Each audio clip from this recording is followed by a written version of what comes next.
Welcome back to the Sean Kiracofe Show. Coach, how are we doing this week? Very good. Very good. Let's get right into it. Southeastern, wildly entertaining match. Ended up not going our way, and we talked about it after the match, still some progress that you wanted to see in a lot of areas. So give us a little more detail of that progress that you've seen from the Sam match or even from the Tech, the opener, to that match on Saturday against Southeastern. I'll start with Sam Houston. Just a lot of things are working better. Our defense is really starting to click. As of the last time they updated the conference stats, we're number one as a team in digs per set. We are second in blocks per set. We're actually the best blocking team that I've had here. I've been talking for years about improving our blocking, pragmatically and just kind of systematically there, getting a little bit better with that. And it's finally kind of paying off through recruiting and then just the training. Of course, we'd like to get a few more kills. Yeah. But we have areas of our game, specifically the defense, like I talked about, that are starting to click and come together, which allowed us to go from Sam Houston to Southeastern and to be able to be in a position to take sets and win, which is obviously what we want. And so that progress was there, and very happy with that. And finally, we've talked about this of when the girls start to realize that, and they did after Southeastern. And so it's a good thing. And now we got to get a little bit better and more efficient on offense, and those things will start to come. Yeah. Definitely want to ask you about the offense for sure, but first, the defense has been just tremendous, really all year, but really the past couple of matches. Big part of that is Haley and the play. Literally, I think the first time that I've seen, I'm sure you've seen it several times before in your career, but a team actively avoiding a player on defense because Haley was, like you said, just getting everything off the ground, 22 digs in those middle sets.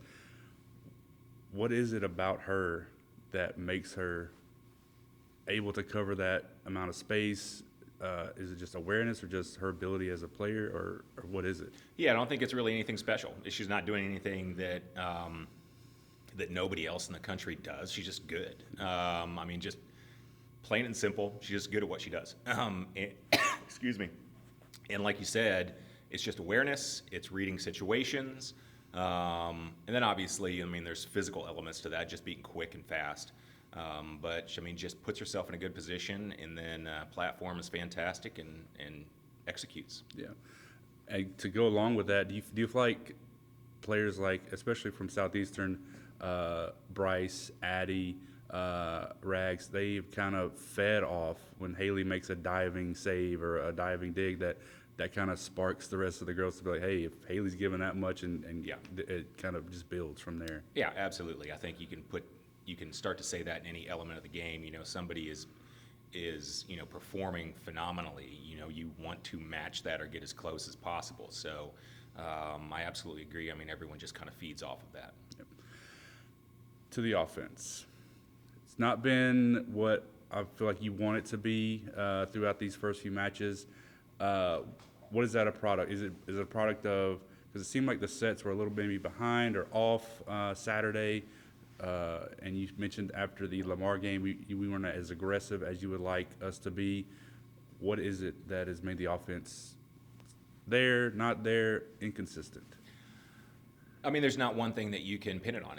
There's a little something, different in each match. And you brought up Lamar. And, we have been way more high error, unforced errors. So, the other team is not doing anything, but we are the ones making the error. We have been that too much. And it's very easy for the natural response to be, well, I'm not going to make an error.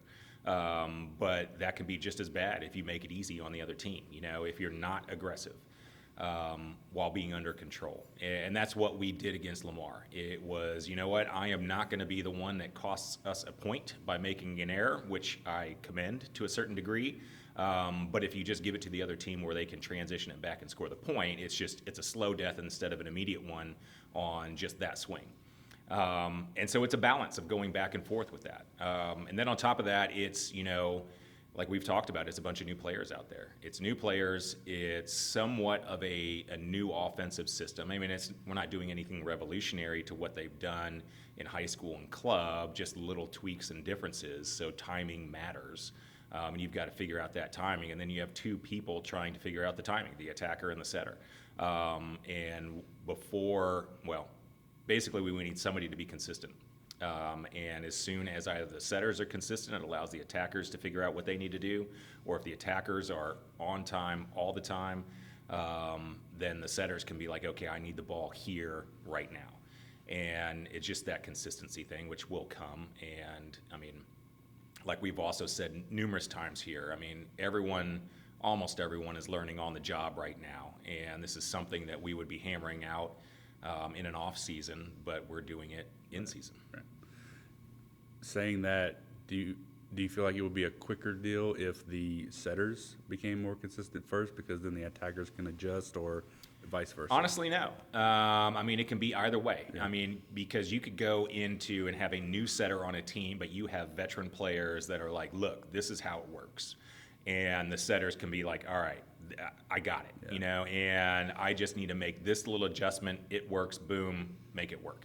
Gotcha. And then the complete opposite. You have a veteran setter that is like, you have a new freshman outside or middle, whatever it is, and they're all over the place with their spacing or their timing, and it's like, no, the ball is going to be right here. You need to be right here. I mean, just honestly, it could be either one. And at this point, like I already said, we have two new people in all those positions.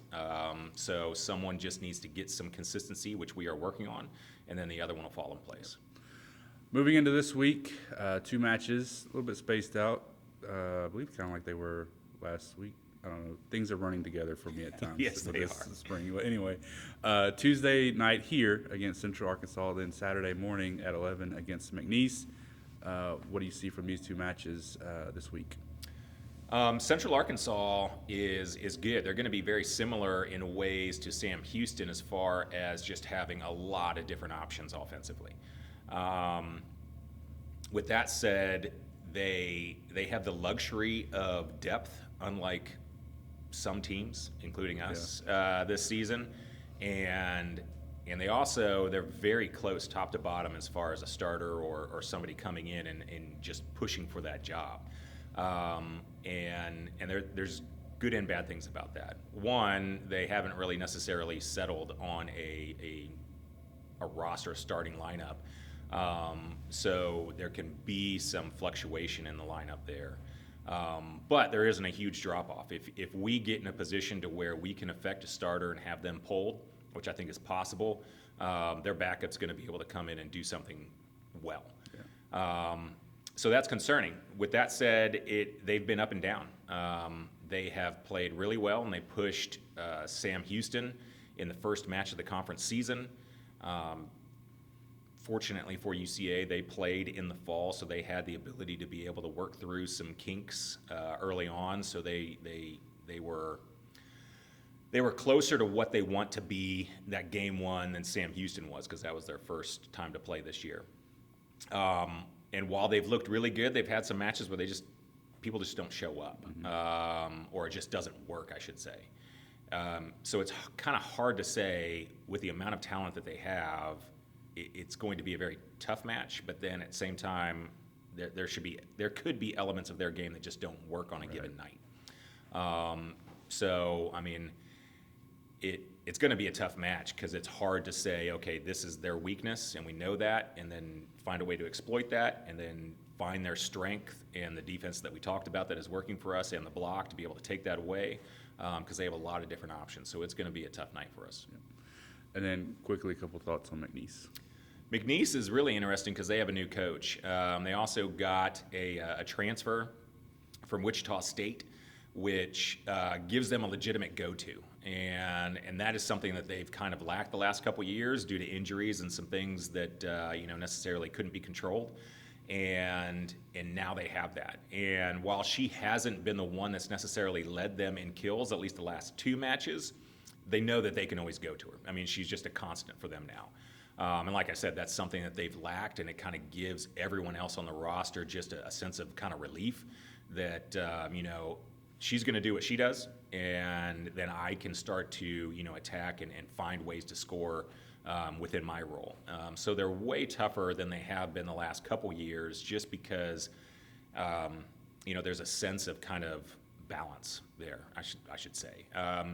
So they've improved, and it's going to be, they've been able to push some top teams and not necessarily get wins, but I mean they're trending in the right direction, and so that's going to be another tough one because it's players that we haven't seen before. Yeah. All right, Coach. Well, thanks so much for your time this week. Again, Tuesday night here at against UCA, and we'll talk to you again after that one. Thank you.